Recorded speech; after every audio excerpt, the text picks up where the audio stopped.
This is our first of our 40 Body Fitness team interviews where we put our trainers through the paces, and today we have Mr. Justin McMillin. Welcome, Justin. Thank you. How are you feeling about today? I'm feeling great. I'm feeling great today. Fantastic. So we've got a few longer questions to start off with, so we can get to know a bit about the training style, and with some fast fire questions at the end, which are going to be a bit of fun. If anybody has any awesome questions they would like to pitch to the trainers in future episodes, feel free to post them underneath on social medias as this goes out as well. Send them through. We're looking forward to seeing some more interesting questions that come up. So first of all, what is your favourite part about being a trainer coach? My favourite part about being a trainer and coach is number one, helping people, but number two, actually get them in the right direction to achieve their goals. A lot of people do sway off a little bit, I tend to see.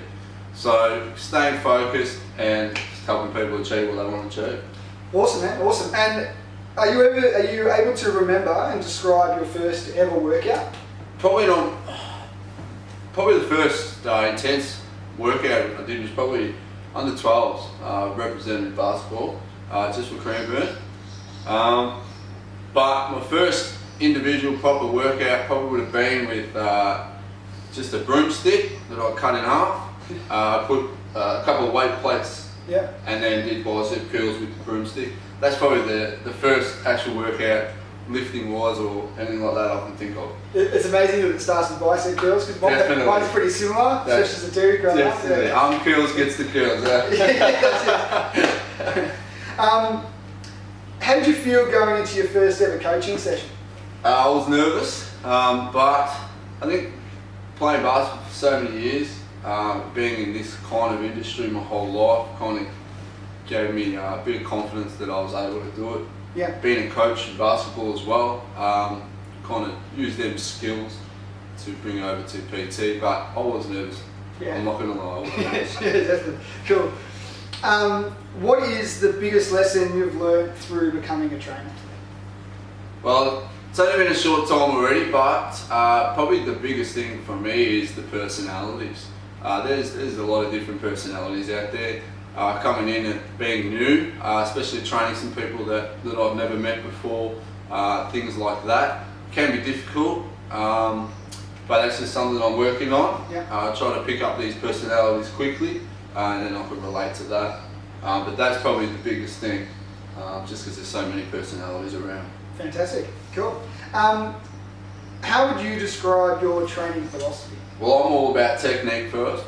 To me, if you don't have the technique, then we're not using the muscles that we want to be using.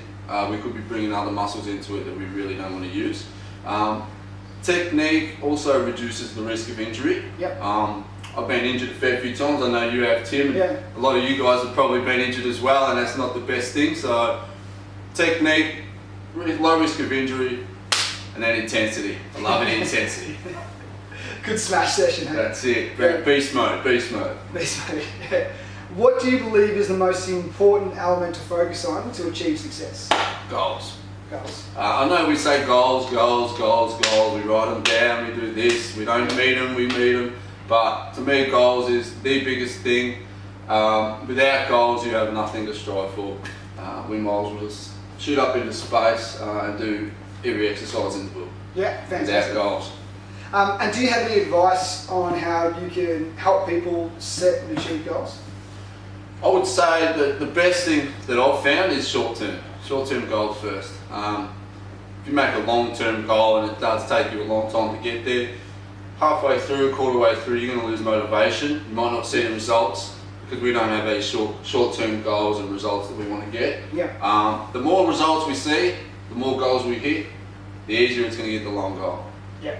So that's probably more thing to focus on, goals and working hard. Awesome. Nutrition too, don't forget about nutrition. Yeah. Cool, so now we're going to go to our fast fire questions, so this is a bit of fun. Alright. If you could avoid one exercise for the rest of your life, what would it be? Well, it's not one exercise, it's actually a superset regime. Running with burpees. Running with burpees? Running with burpees, and increasing the burpees while decreasing the running is a killer. Cool. So I would never do that again if I could. Do you have a joke that you secretly use with every client yet? I haven't got one that I use with every client. I'll probably throw out 15 jokes during the sessions, but I don't have one that I've used for every client yet. So, but I will have one. Yeah, it's coming. Trust me. Yeah.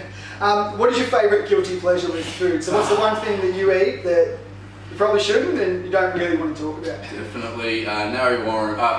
Pizza Web Street Pizza. Web Street Pizza. 2 large pizzas, garlic bread and donuts. Yeah. Me and my brother. That's probably our Favourite cheat meal? kryptonite. Yeah, cool. I'm looking forward to the answers to that question in particular. This is a great question too. If you could be another team member for a day, who would it be and why? Well, I wouldn't choose one team member. I'll take the knowledge from Tim and the passion, enthusiasm, the strength and the tenacity that BC and that Brad has. Andy is young. We're all getting old. Andy's young. If I can take the youngness out of Andy and that enthusiasm that he's got, that'd be great.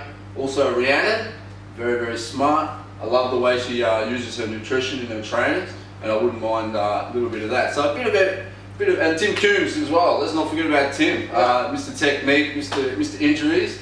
So a bit of everyone. Yeah. Perfect trainer right there. It's a fantastic diplomatic response. It's a good way to start. And then our question that I'm really interested on is, if your fitness level was 0 and you were overweight but you still had all the knowledge you have today, what would you do to get yourself back on track for the next 10 days? Okay, functional movement. Yeah. Functional movements, because functional movements is what we do in everyday life. So I'd want to do things that's going to help me, walking, running, picking something up, anything like that. But also metabolic circuits. Metabolic circuits increase the amount of calories burned, increases your metabolic rate, which is the calories burned at rest. So that's what I'd be trying to do if I was obese or overweight. Yeah. I'd be trying to cut down as many calories as I can while doing the functional movements and also increasing my flexibility. Cool. Awesome. Well, thank you very much, Justin, for coming in today. Look forward to maybe a round 2 in the future. Beautiful. And for you guys, if you have any further questions that you'd like us to pin our trainers with, please post them below the video. And we look forward to seeing you soon. Stay awesome, guys.